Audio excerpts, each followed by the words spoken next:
on debate, Senator Plett.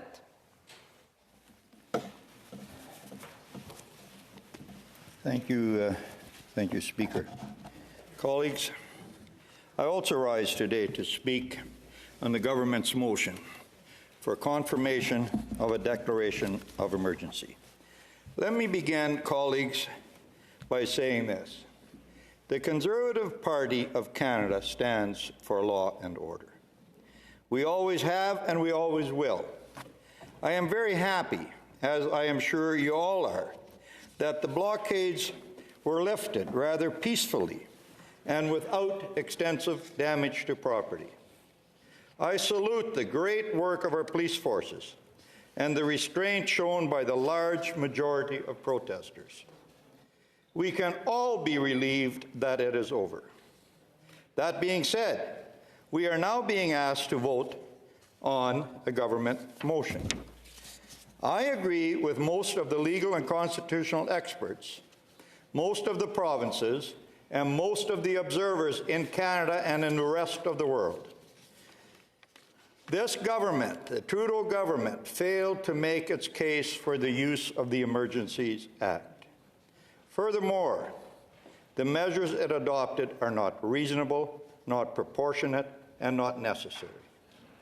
And finally, even if the declaration of emergency was warranted and the measures satisfied the criteria I just mentioned, the emergency no longer exists.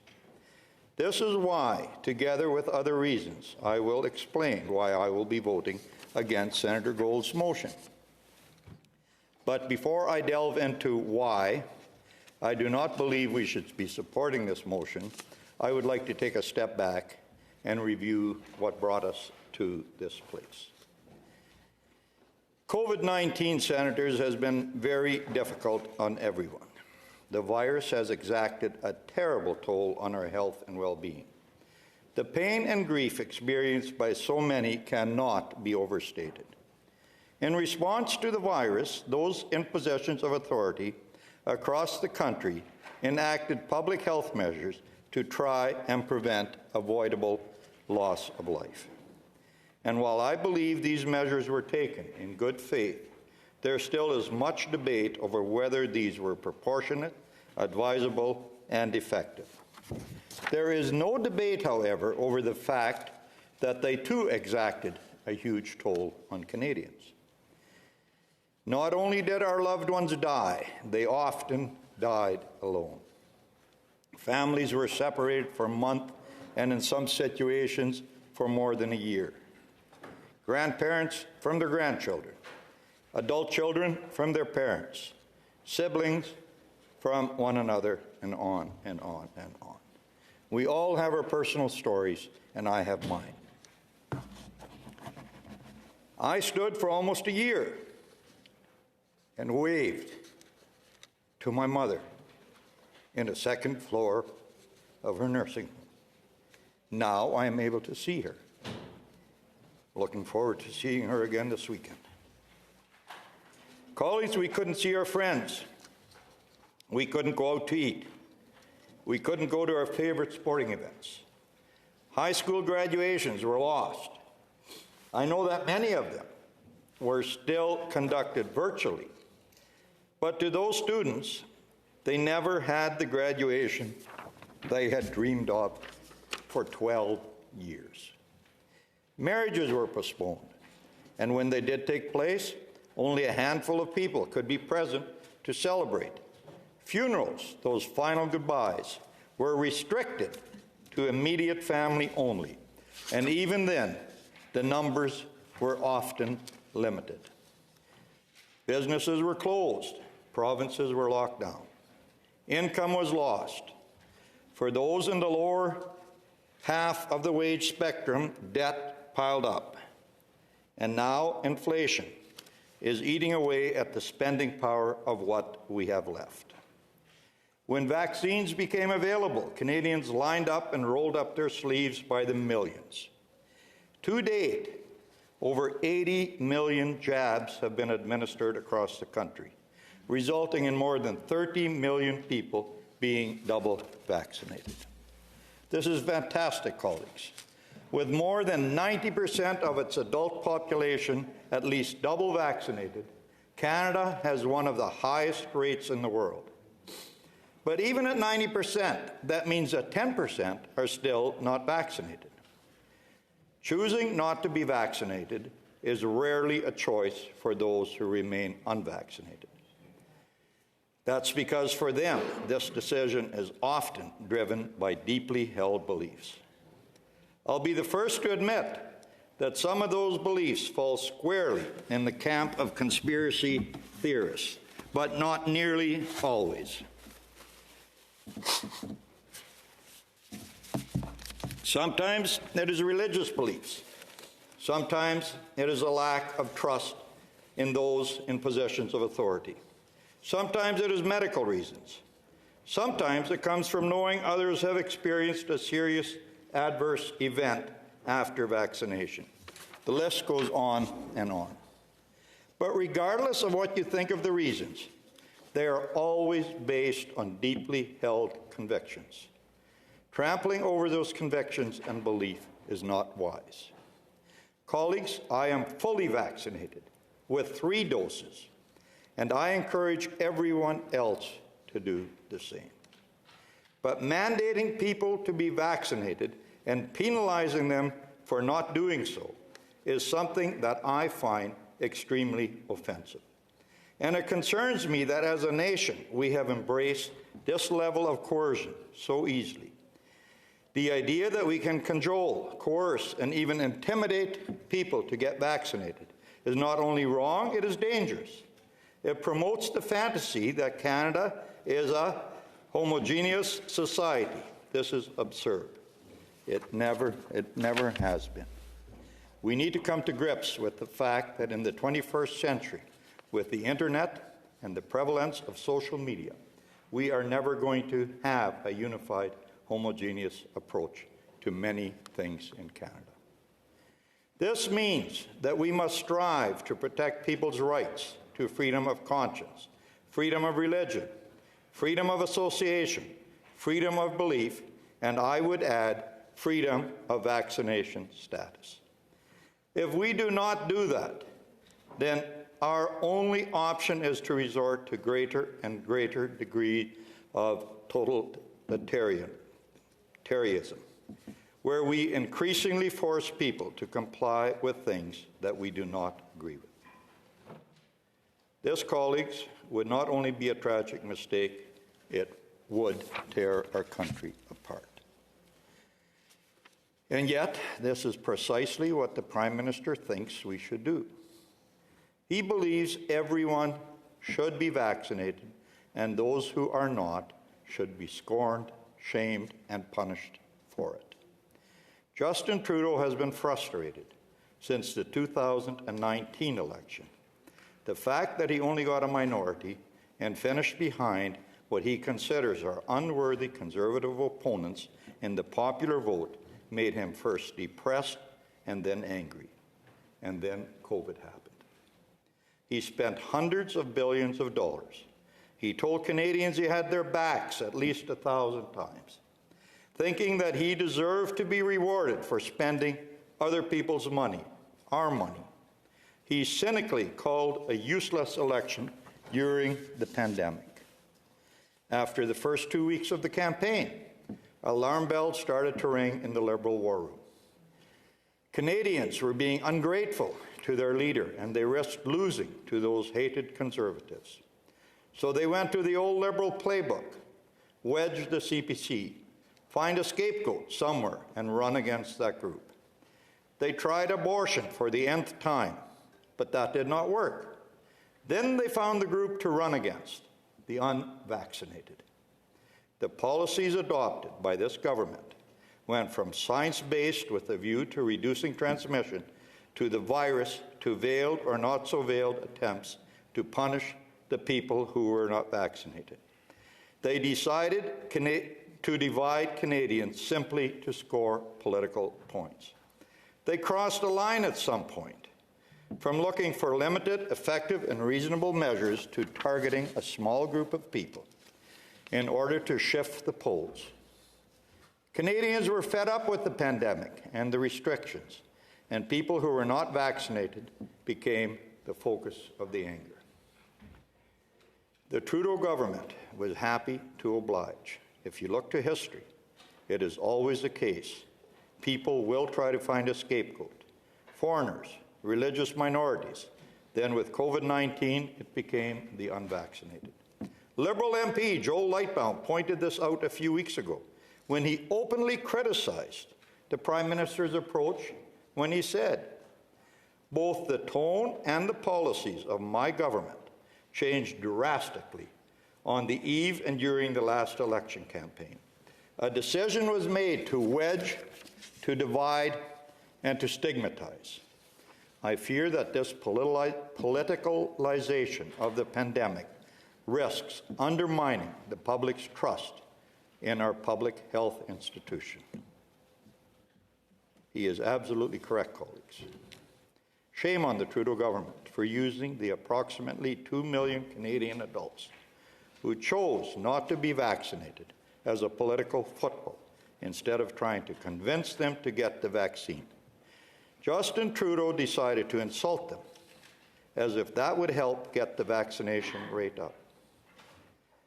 Some of us may not agree with them or their demands, but that is no reason to vilify fellow citizens. It needs to be pointed out, however, that in spite of all these public health measures and vaccination requirements, the pot did not boil over until the federal government decided to mandate vaccinations for truckers who haul loads across the United States border, and then threatened to do the same for truckers who cross provincial borders. Although the government was unable to provide any scientific basis for this decision, they refused to move from it. It is ironic that these truckers were now the government's target. They were the same people whom the Prime Minister praised in the early days of the pandemic when he tweeted, "While many of us are working from home, there are others who aren't able to do that, like the truck drivers who are working day and night to make sure our shelves are stocked.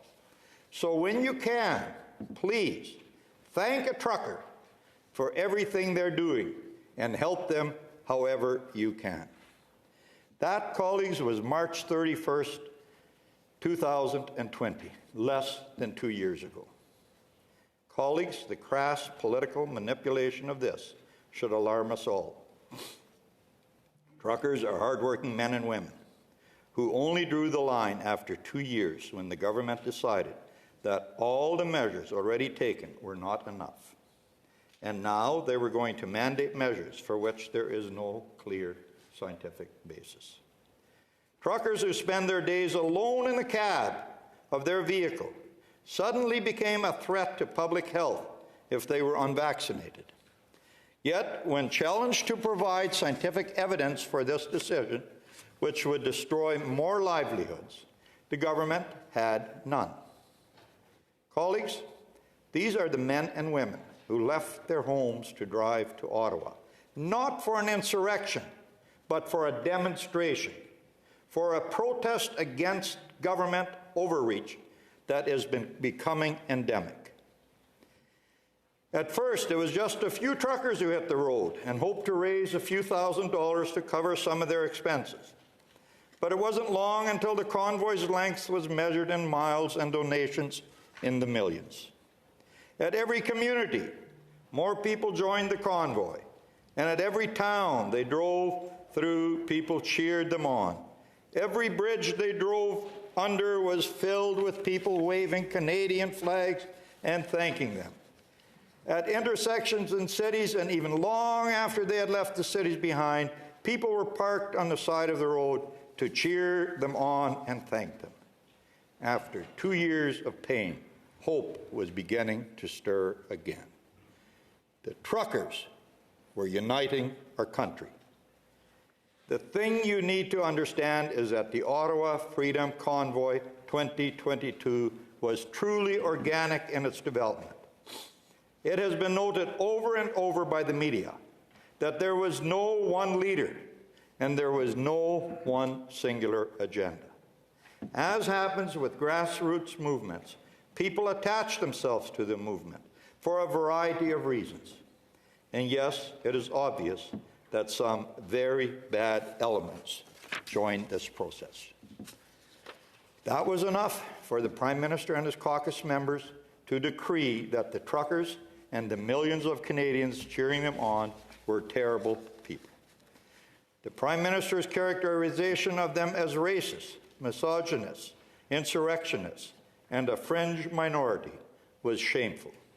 He portrayed them as dangerous, potentially violent, and possibly terrorists. They all had intolerable views.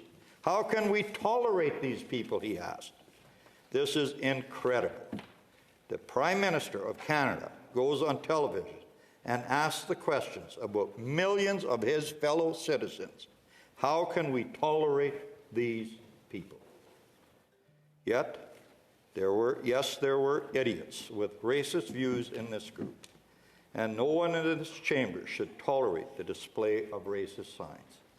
But if you paint everyone with the same brush, all those who attended this protest, all those who supported the convoy on its way to Ottawa, all those who admired their courage to demand an end to the mandates, then you miss the point.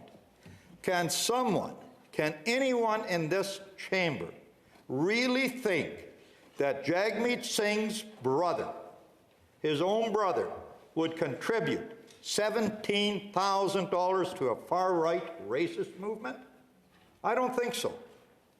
Yes, there were bizarre theories offered by some participants in the protest. But if you think that all the people here in Ottawa or across Canada who are fed up with the Trudeau government's heavy-handed approach are wearing tinfoil hats, then you yourself have become a believer in conspiracy theories. Yes, there were incidents between the protesters and residents of Ottawa. But if you describe that as a violent protest, then you have forgotten dozens of events in the last 25 years or so, including a few riots after such politically charged events like the Stanley Cup playoffs. Yes, there was talk about evicting the Prime Minister, but there was no credible plot of an insurrection. People who want to take over the government do not come here in their own truck with the name of their company on the door and announce their arrival on every social media platform and then spend 3 weeks in front of Parliament in a hot tub or roasting a pig. They would not turn the street corner below the Prime Minister's office window into what journalists called Ottawa's hottest nightclub and dance the night away. For millions of Canadians, the trucker convoy was their hope for a way out. They were tired of being pushed aside, and they wanted their message heard. Colleagues, you and I go back to our communities every week, and we hear people who are fed up with the government saying, "What can we do?"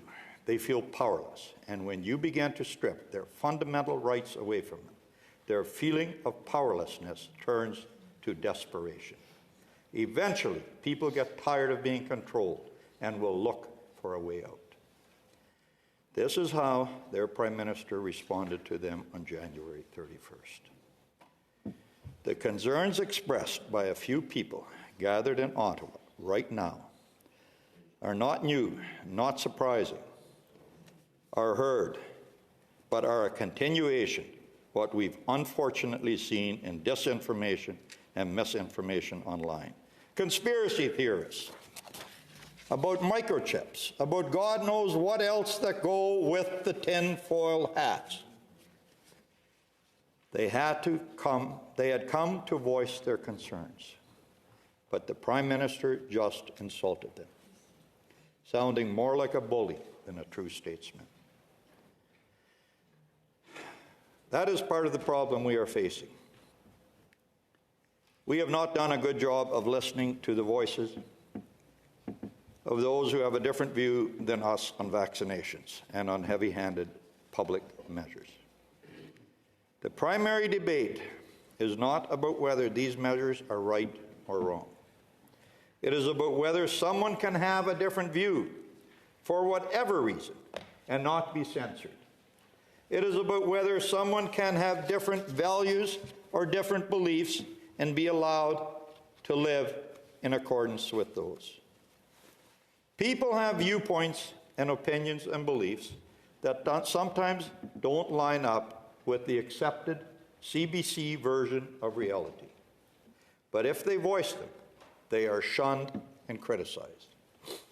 Colleagues, we need to do better. We need to do better at listening. We need to do better at allowing people to live according to their beliefs. This is the price of a civilized society in today's 21st century world. Trying to force conformity is only tearing our social fabric in ways that could take generations to repair. This is partly why it is so devastating that the Prime Minister would not even talk to the people from the convoy. His impertinence just solidified in their minds that he doesn't care about them. He only cares about their obedience to his edicts. It is this impertinence which resulted in the convoy to Ottawa spawning local convoy protests in cities across the country, and eventually blockades in Coutts, Alberta, Emerson, Manitoba, Surrey, BC, and the Ambassador Bridge in Ontario. Had the Prime Minister de-escalated the situation by opening up a dialogue, we would be in a very different situation today. Some people say that the Prime Minister could not meet the leaders of the convoy, that these people were dangerous and had crazy ideas. Fair enough. But Justin Trudeau could have asked a third-party mediator to listen to the protesters' concerns. Just like Robert Bourassa did in 1990 by appointing Justice Ellen B. Gold, the father of our government leader, to mediate the Oka crisis. He could have done what premiers like Francis Legault, Doug Ford, Scott Moe, or Jason Kenney have done. Tell Canadians that he heard them.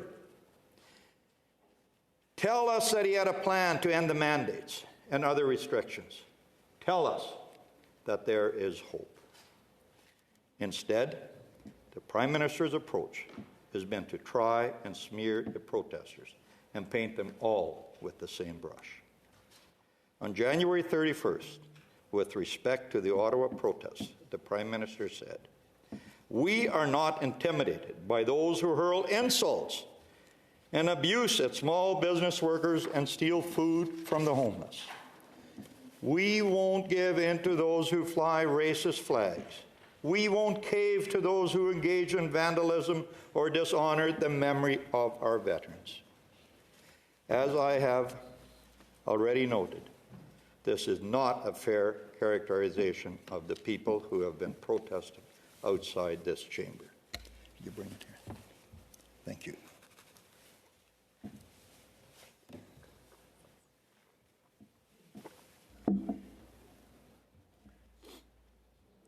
Yet, he never backed down from that characterization.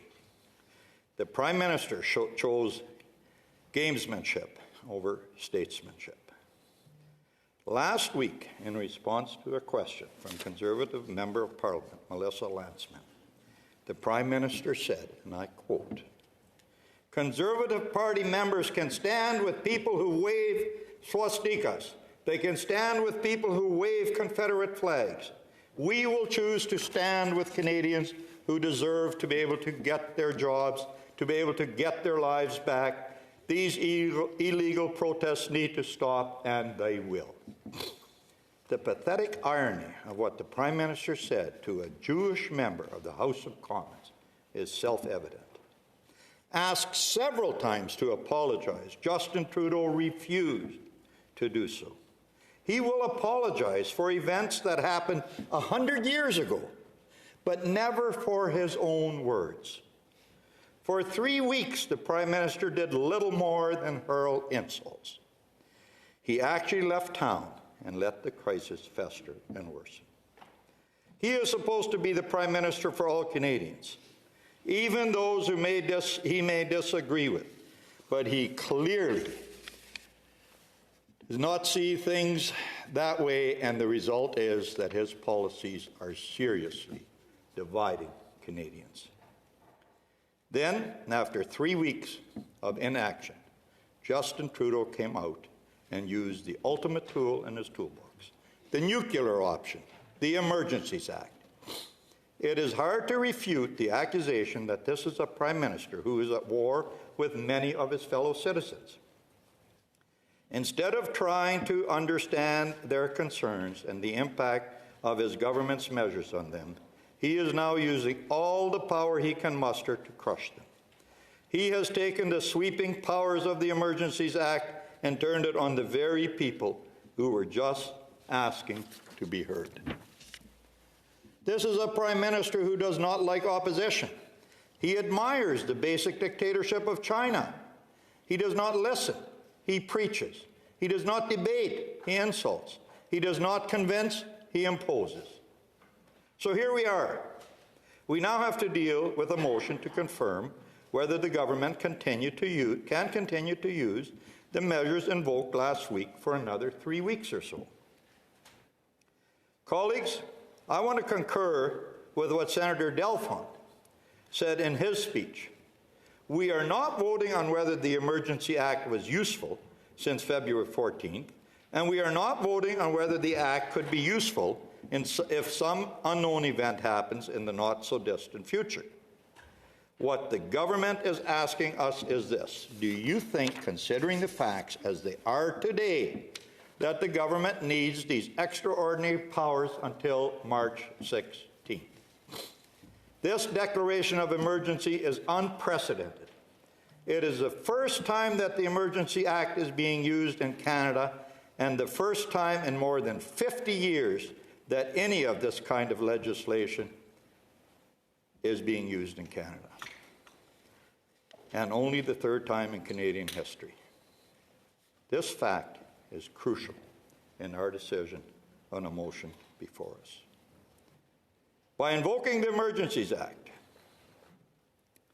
the government is effectively arguing that what we faced on Wellington Street and a few other adjacent streets in Ottawa was the worst public order emergency that our country faced in the last 34 years.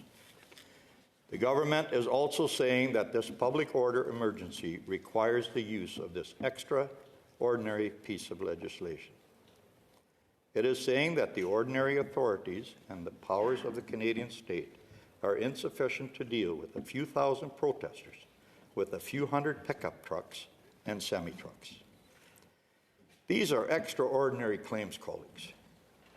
We need to recall the many emergencies Canada has faced since 1988, where the Emergencies Act were not invoked. There was the Oka crisis in 1990 that I mentioned before. That armed standoff lasted for 78 days. A police officer had been killed. A piece of critical infrastructure, the Mercier Bridge, was closed, forcing people to drive each day up to 4 hours to get to work. The Army was deployed because the scope of what was being faced was beyond what the police were able to deal with. Yet the Emergencies Act was not invoked. There were the attacks against North America on 9/11. As a result of those attacks, all air travel in North America was shut down.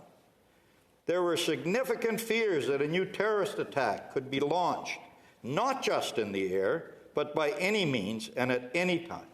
However, the Emergency Act was not invoked. October 22, 2014, Centre Block was attacked. For several hours, no one was sure that there was only one gunman. Police forces treated this attack as an ongoing operation for 12 hours. The Emergency Act was not invoked. In 2001, 50,000 people invaded Quebec City during the Summit of the Americas, and there were 4 days of non-stop violence. In 2010, at the G7 Summit, more than 1,000 people were arrested. And after more than 10,000 protesters rioted in downtown Toronto in 2012 during the Maple Spring in Quebec, police forces had to deal with 1,370 protests, some of them ending in violent clashes and mass arrests. None of these events warranted the use of the Emergencies Act. For the past 16 years, colleagues, there has been a land standoff in Caledonia, Ontario, where people have been forced from their homes. Roads and transportation corridors have been blocked, and the matter remains unsolved. Haldeman Mayor Ken Hewitt noted earlier this month that we have had violence, intimidation, the disruption of roads. You'd think we'd get a response from the federal government, and we've heard nothing. The Emergency Act has never been invoked to address this. Not even temporarily, not even during the worst moments of that standoff. And since 1988, there have been numerous, often prolonged, road, rail, and pipeline blockades, sometimes occurring in multiple locations simultaneously by all kinds of groups for all kinds of reasons. Yet, the Emergencies Act has never been used. The Emergencies Act also incorporates public welfare emergencies, such as fires, floods, and other natural disasters. Since the Act came into force, how many fires, floods, or storms has Canada experienced? How many of these emergencies could be said to have been ones where there was a danger to life or property? Social disruption, or a breakdown in the flow of essential goods, services, and resources, are as defined in the Act. How many times has the Emergency Act been invoked? The answer, colleagues, is never. Even during the current COVID pandemic, the Emergencies Act has not been used. We need to think about that. The current health crisis has now gone on for 2 years. There were certainly times when the government's ability to respond effectively seemed to have been in question, yet no Emergencies Act was necessary. This goes to the heart of why the Act has never been invoked in Canada before. It has not been invoked because the normal powers and authorities of law enforcement agencies in Canada are sufficient to address challenges such as the one we see. And the legal bar for using the Emergency Act is actually quite high. Since 1988, all politicians felt that the federal government, the provinces, and the municipalities have had sufficient powers and resources to address any problem or crisis that they faced. This fact alone speaks to the significant authorities and resources that our governments command. These powers and resources are not easily overwhelmed. But now we are to believe that what we are witnessing outside this chamber constitutes such a serious threat that our own security forces are overwhelmed. It is arguing that this is an emergency of such scope and scale that the normal tools available to the government and police are simply inadequate to address the threat. So what threat do we face today that justifies an extension of the emergency until at least the middle of next month?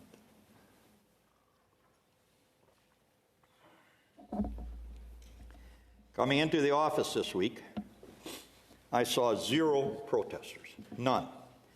And yet, the government claims that there is still an extraordinary public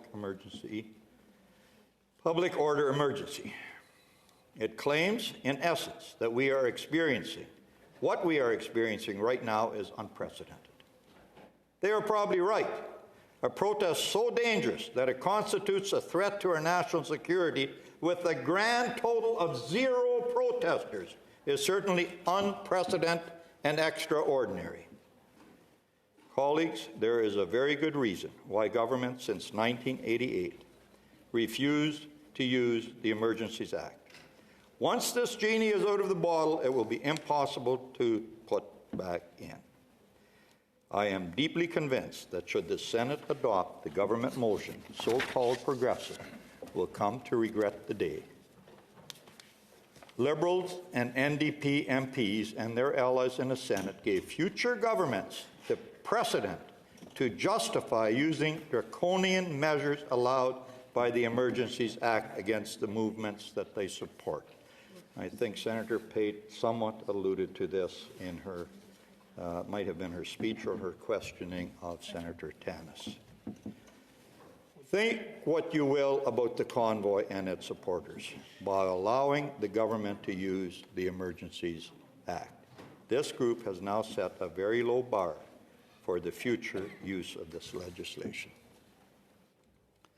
Let me go to the next issue, the terms of the Act.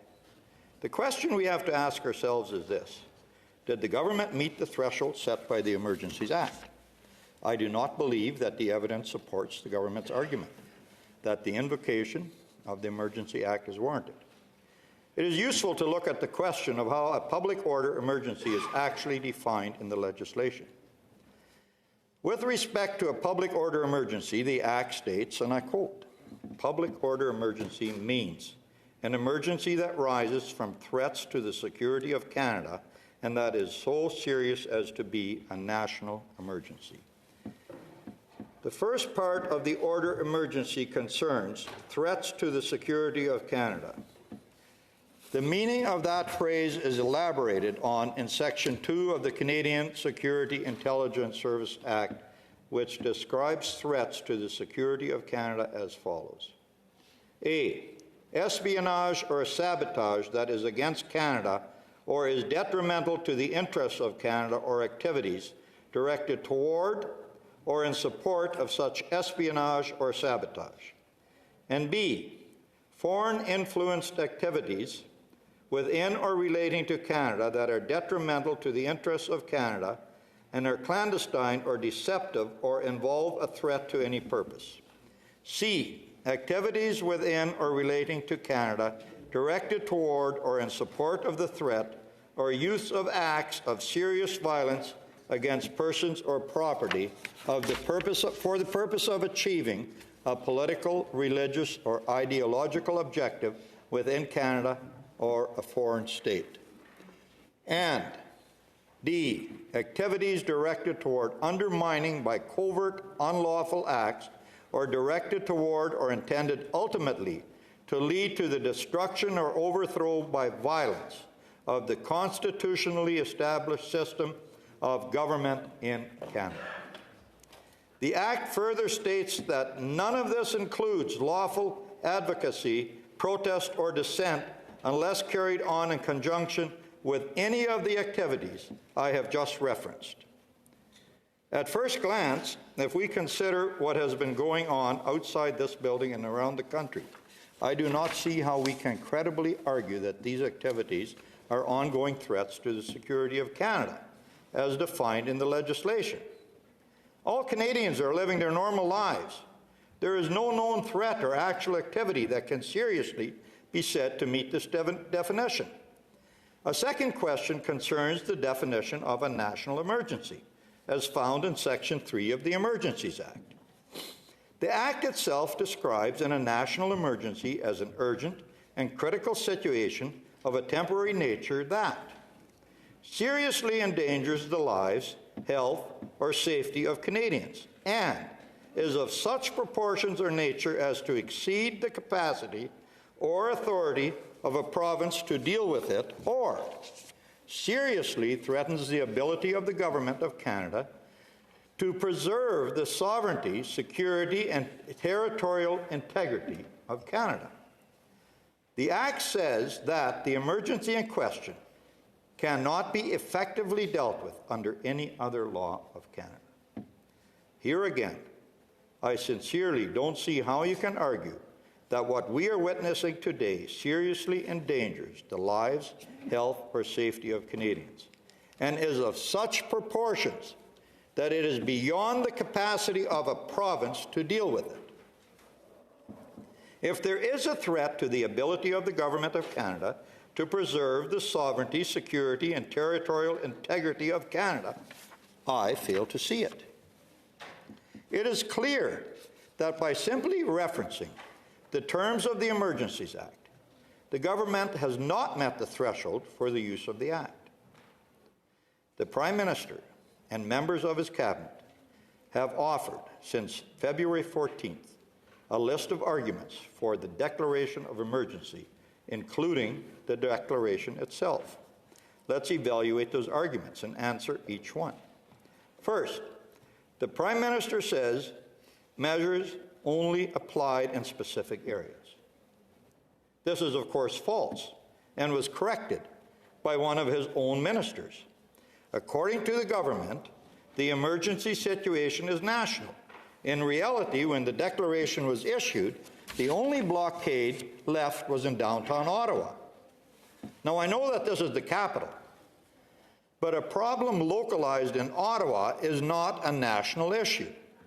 The government could have limited the application of the measures to Ontario or the National Capital Region. They chose not to do that, and we don't know why. The government claims they need the Emergencies Act to coordinate action with the provinces. Well, we know that 7 provinces said no to the use of the Act. Section 19, brackets 3 of the Act says that concerted action with the provinces must be achieved to the greatest extent possible. Obviously, the government failed to do that. The declaration states that continuing blockades are occurring in various parts of the country. We all know that right now, at this moment, there are no blockades anywhere in Canada. This argument is no longer valid. The blockades that government has argued are being carried on in conjunction with activities that are directed toward or in support of the threat or use of acts of serious violence against persons or property, including critical infrastructure, for the purpose of achieving a political or ideological objective within Canada.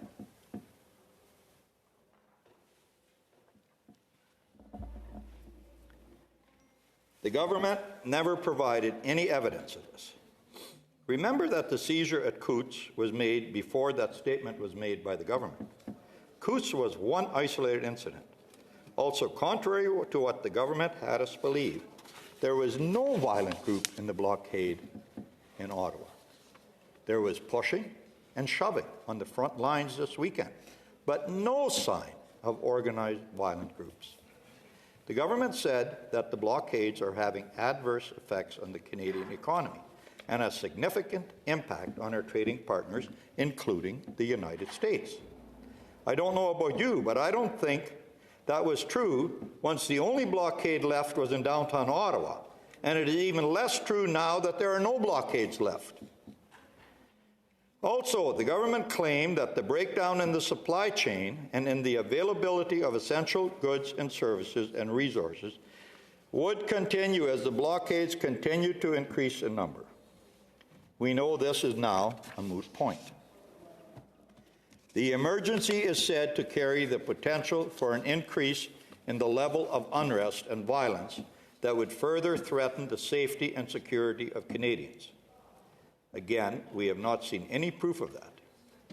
The Emergencies Act cannot be based on conspiracy theories about a supposedly shadow army of ultra-right supporters that we often hear about but never see in action. We have to be serious here. The government cannot suspend the rights of its citizens based on rumors and fantasies spread by its supporters. When a truck full of guns was stolen in Peterborough last week, the Liberal Twitter universe claimed that this was proof of an armed coup was about to happen. When the truck was recovered, along with almost all of the guns, you could hear crickets. In any event, what was really the problem in Ottawa? The Prime Minister himself was in the House on several occasions other than last Friday. Both houses of Parliament functioned normally, and there has been no violence. The CPC even managed to change its leader while the blockade was up. Again, other than last Friday, the RCMP and the PPS never told MPs and senators there was any danger. I walked from the Senate of Canada building up to West Block through the processors on more than one occasion the other week to attend meetings. Do you really seriously believe our security service would allow this if they had any proof that there were such violent people around? When he invoked the Emergencies Act, the Prime Minister asserted, "It is now clear that there are serious challenges to law enforcement's ability to effectively enforce the law." We now know that this is false. According to Minister Mendocino, the police needed the powers given to them by the Trudeau government so they can define a safe zone, a red zone, the minister calls it. Directing traffic and limiting movements of people is done on a regular basis by all police forces in Canada. And in the specific case of protests by truckers, the police were successful in limiting their ability to move subject to restrictions in Quebec City, Toronto, Winnipeg, Regina, Saskatoon, Edmonton, Calgary, Vancouver, and other cities. That was all accomplished prior to the use of the Emergencies Act. The government says the emergency powers are needed to commandeer tow trucks, according to Minister Lametti.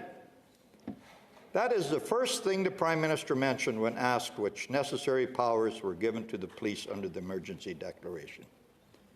The problem is that the criminal code could have been used to do that. And frankly, I cannot imagine that the Ontario and Canadian governments need to use the extraordinary measures of the Emergencies Act to get 5 or 6 tow trucks. If so, we need to question ourselves on the fragility of our governments. The government says the police need the emergency measures to be able to coordinate across jurisdictions. I am sure you will agree that in the past 34 years, there have been several police operations across jurisdictions. None required the Emergencies Act. The government insists it needs to freeze the financial assets of protesters and anyone who financed the blockades, and that only the measures adopted last week allow them to do so. This is the same government that claims it has all the tools necessary to combat international and domestic terrorist groups, organized crime, and other money laundering operations. And we are to believe that they now require special measures for the convoy of truckers? Let me say, I don't believe that. The government has failed to make its case on 2 counts. It failed to explain why it is absolutely necessary to free, without a court order, the assets of some of its citizens to stop a blockade in Ottawa. And it failed to explain why the tools used against much bigger and more dangerous organizations are insufficient now when dealing with people who were clearly not experts in these matters. The government is pushing the idea that the movement is financed by some dark foreign forces. Let me quote Minister Blair. "We will not let any foreign entities that seek to do harm to Canada or Canadians erode trust in our democratic institutions or question the legitimacy of our democracy." He goes further and says, "We have seen strong evidence that it was the intention of those who blockaded our ports of entry in largely foreign-funded, targeted, and coordinated attack, which was clearly and criminally intended to harm Canada, to harm Canadians, to interrupt vital supply lines, to idle our workers, and close our factories." Yet, the government gave zero evidence of this. The blockades have now been cleared, and there was no sign that this is anything more than a conspiracy theory from a cabinet minister. Let me point out the irony of this Liberal government now being worried about foreign financing and the threat of an attack by a foreign power on our democracy. After millions and millions of dollars have been funneled from American environmental groups to movements in Canada, all of whom are rabid anti-conservative, after the involvement of China in our last federal elections and their actions against the Conservative Party, which cost it between 4 to 7 ridings in favour of the Liberals, now that the foreign money may be on the other side, it suddenly becomes a problem. Another charge made by the government has been that the blockades were organized by extremists. We're talking about a group that is organized, agile, knowledgeable, and driven by extremist ideology, where might makes right, said Minister Mendocino. The principal concrete incident that the government has pointed to in order to support this claim are the conspiracy to murder charges laid in Alberta against 4 individuals.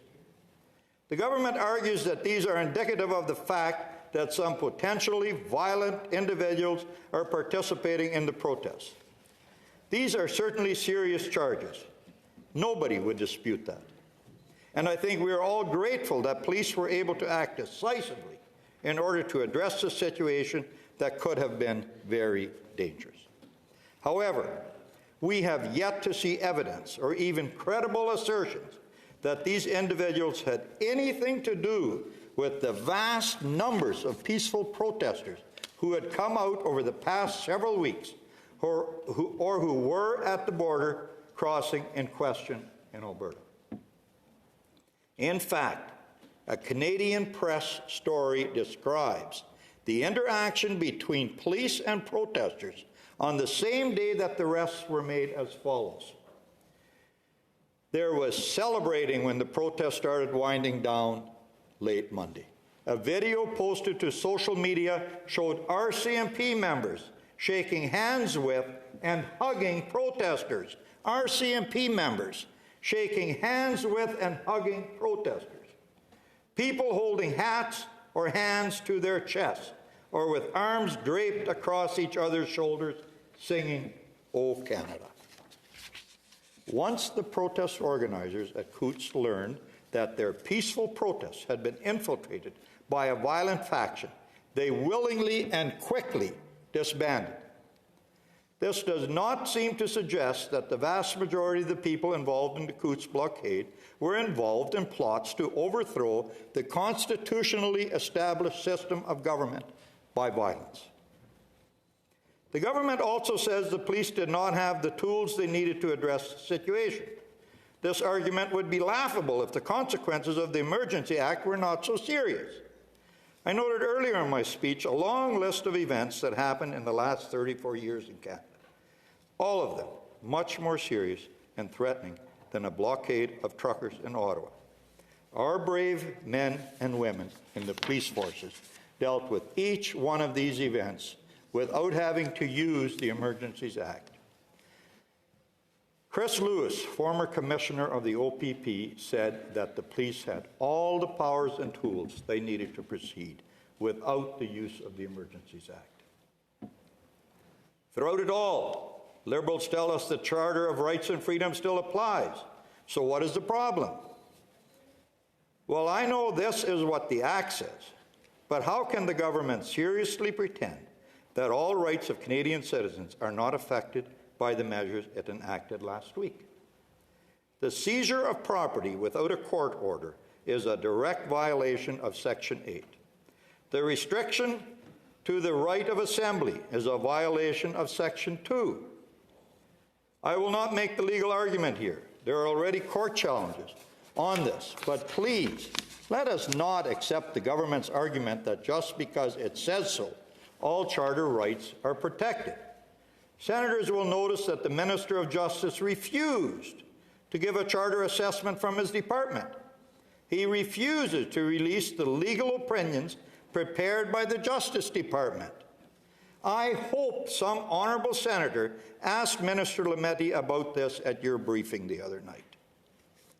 The Ottawa Police Service tweeted last week, "We won't be allowing people to come down for the unlawful activity of gauging in demonstrations." Clearly, the government talking points that rights of citizens had not been suspended were not communicated to the police. Demonstrations in the capital of Canada are now unlawful. If there is one reason, and one reason only, that you should vote to end the measure right now, this is one. And finally, we were told that Canadians should trust the government. The use of the Emergencies Act is just regular business. There is nothing to see here. We should all move along. Seriously, I cannot believe that the government is trying to minimize the importance of using the Emergencies Act for the first time in 34 years to deal with the blockade in downtown Ottawa. You will note that the Prime Minister did not make his announcement in the House of Commons or during a formal address to the nation. No, a simple press conference will suffice to announce that the rights of his fellow citizens are now suspended. Colleagues, it is clear that the government has not made the case that the highest threshold necessary to use the Emergency Act has been met. Let me also say that I believe that the government is making a terrible mistake in downplaying the use of the Emergencies Act. Senators, if we accept the government's position, we will normalize and trivialize the use of those extraordinary powers.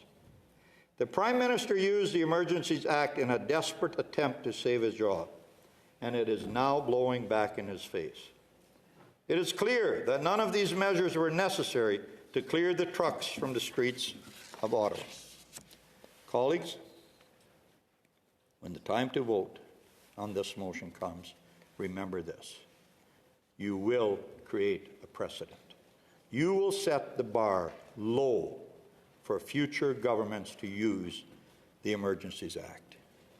Your vote will matter long after you, I, and Justin Trudeau have left the stage. I will not go into too much detail about the specific measures the government enacted, but will focus on some of the particularly egregious ones. First, the government took measures to financially choke the protesters and their supporters. Consider what this means, colleagues. The powers granted by regulations include the freezing without a warrant of personal financial accounts of any person believed to be engaged in, not proven to be engaged in, believed to be engaged in, or supporting these protests. This step has reportedly already led some Canadians to begin withdrawing funds from their financial institutions. We have seen an uptick in withdrawals, and some experts think that may have some short-term and long-term effects on the confidence of Canadians in their financial system. There is considerable uncertainty about whether someone who may have given $20 to GoFundMe might suddenly find their account frozen. The government has refused time and time again to reassure the thousands of Canadians who contributed to what has, at the time, a perfectly legal and legitimate cause. How can the government retroactively declare that a cause is now no longer worthy and that anyone who participated or contributed to it can now have their financial assets seized? I find it mind-boggling that anyone in their right mind would find this acceptable in a country like Canada. The government is telling, trust us. We will not use these measures to punish ordinary folks. But at the same time, the Liberals are pushing the notion that any act has consequences. What does that mean? If the government was serious in putting safeguards around these extraordinary measures, it would have included them in the regulations. By now, voluntarily vague, it is doing exactly what it wants, scaring dissenters, shutting down opposing views, even those of a person who contributed $20 to a cause that the Prime Minister deems intolerable.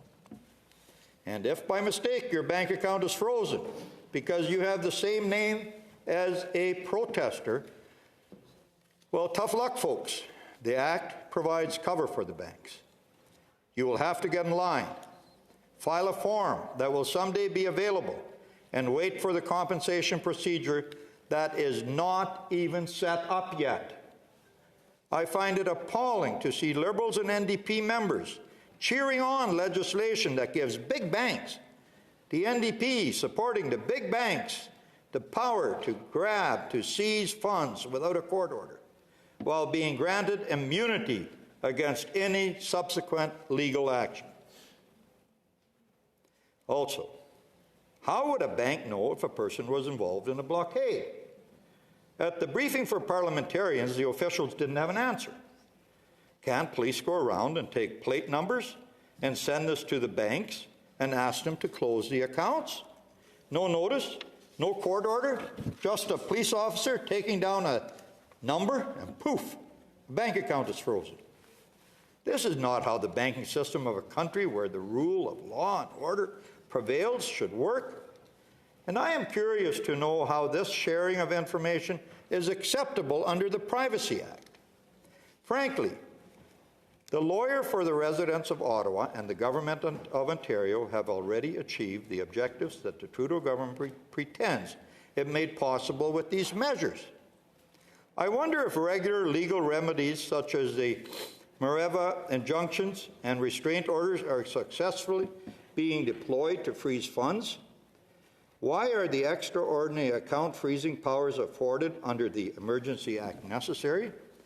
The federal government must ask a court of law for authorization before seizing financial assets of a drug dealer, members of an organized crime or terrorist organization, but it gives itself the powers to seize without any judicial review the bank accounts of people who are simply accused of mischief.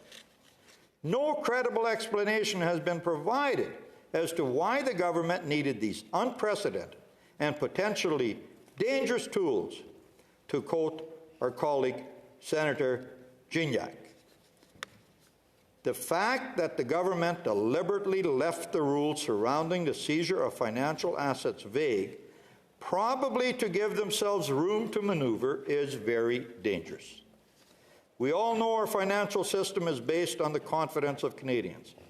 Banks would not survive if a large portion of their customers decide to cash in their deposits.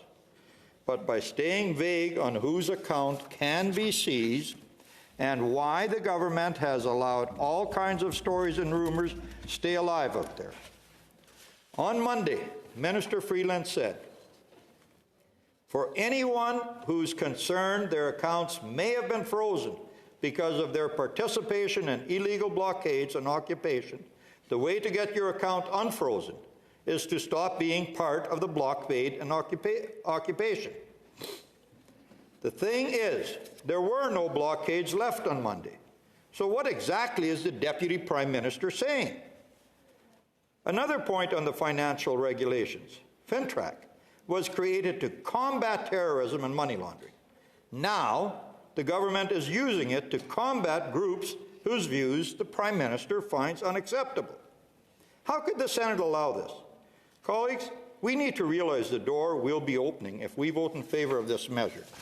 A future government will have this decision as a precedent, which suggests that you can weaponize the security infrastructure to fight ideas you don't agree with.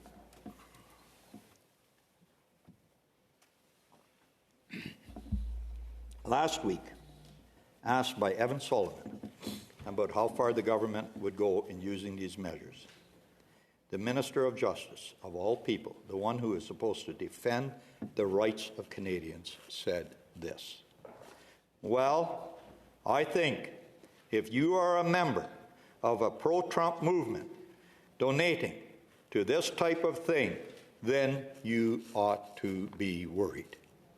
Once again, colleagues, what does that mean? Is the minister telling us that he is going after the assets of anyone who does not share his dislike for the former President of the United States? I find this very disturbing, that in Canada, the Minister of Justice can go around threatening his fellow citizens like this. It is gravely concerning. And since he made those threats to those who do not share his views, he never felt the need to retract them. This is exactly the kind of wedge politics that MP Joelle Lightbound warned us about. And these are the words of our so-called Minister of Justice. How far this office has degenerated since Jody Wilson-Raybould was the minister. The regulations also provide the ability for police or other law enforcement entities to compel a person's insurance to be cancelled if the person is believed to be engaged in or supporting illegal protests. There are significant unanswered questions in relation to this measure. How is an insurance company or financial institution supposed to know when an individual may be involved in a particular protest? Will they rely on the word of the police who will go around recording license plate numbers in or near protected areas? When a person's insurance is cancelled, how will they then be able to move their vehicles? Have people who have moved their vehicles in advance of this week's enforcement action also had their insurance cancelled? This is uncharted legal territory, and many questions simply have no answers at this point. But what we do know is that these powers will be exercised without a warrant and with a completely unclear avenue of appeal. The regulations also give authorities the power to prohibit any public assembly that the police think may lead to a breach of the peace. This again affords the police incredible discretion. As I said, the Ottawa Police considers any demonstration to now be illegal. Clearly, the regulations are neither reasonable nor proportionate or necessary. The threshold for the use of the Emergencies Act was intentionally made high because of perception when the Act was drafted that the previous Act, the War Measures Act, had been misused, and the errors and outreach in using that previous piece of legislation had to be corrected. The War Measures Act was only used on 3 occasions. 3 occasions, not 2, as Senator Coyle indicated earlier today. 2 of those occasions were during the First and Second World War. And in both those world wars, distasteful measures were enacted, including the measures to intern Japanese Canadians during the Second World War. The Act was only used once in peacetime by the current Prime Minister's father during the October crisis of 1970. That latter use of the War Measures Act has remained forever controversial. For many, it represented an unprecedented and unacceptable overreach in response to what we now know was a very small group of certainly violent, but not very sophisticated radicals in Quebec. In hindsight, we know that this group did not have nearly the widespread support that was feared by many at the time. Yet, when the War Measures Act was invoked, nearly 500 people were arrested, most of whom had absolutely nothing to do with the FLQ. At that time, in October 1970, Mr. Tommy Douglas stated his opposition to the use of the War Measures Act. In peacetime, speaking in Parliament at the time, he said, "We are prepared to support the government in taking whatever measures are necessary to safeguard life and maintain law and order in this country. But we are not prepared to use the preservation of law and order as a smokescreen to destroy the liberties and freedoms of the people of Canada." He said that the use of the War Measures Act was like using a sledgehammer to crack a peanut. I believe that history has judged Mr. Douglas's statements at that time as they were wise and prudent. And I think history will judge Jagmeet Singh's actions as well, and they will not have the same results.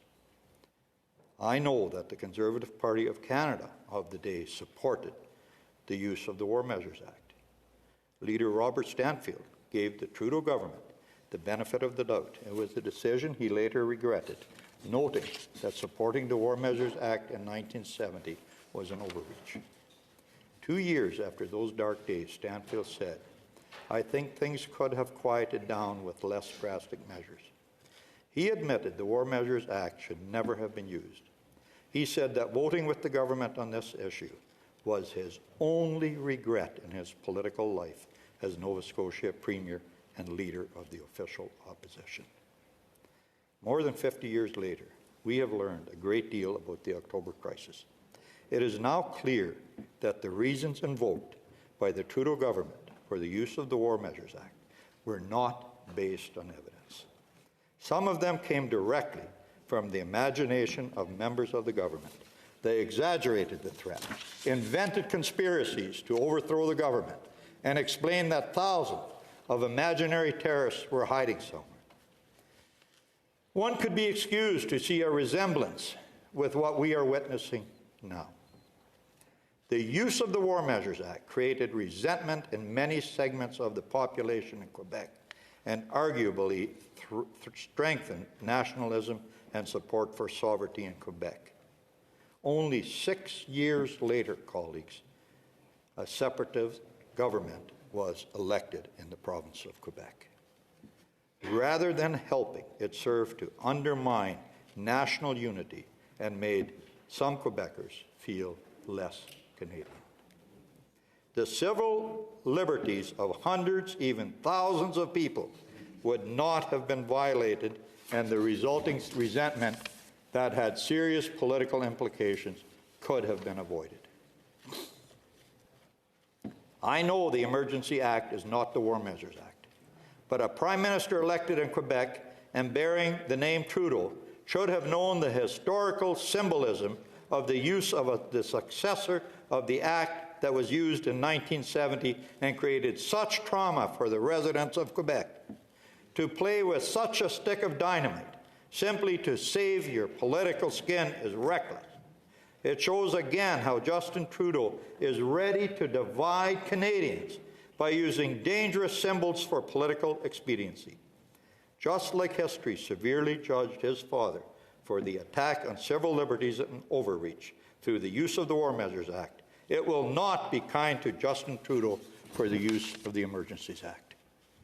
I am far from alone in arguing that this constitutes a serious overstep, particularly when there is no evidence that the conditions necessary to invoke the Emergency Act have even been met.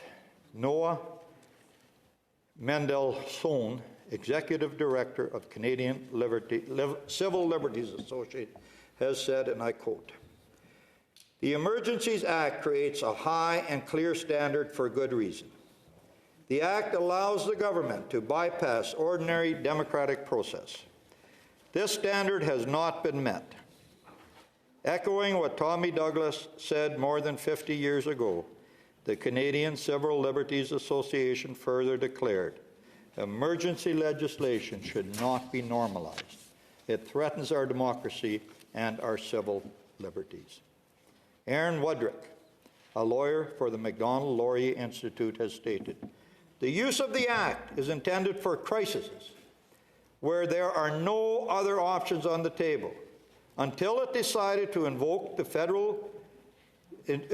Act, the federal government, along with their provincial and municipal counterparts, failed to do very much at all to attempt to disperse the Ottawa protest, making it hard for them to complain that they have exhausted all alternatives."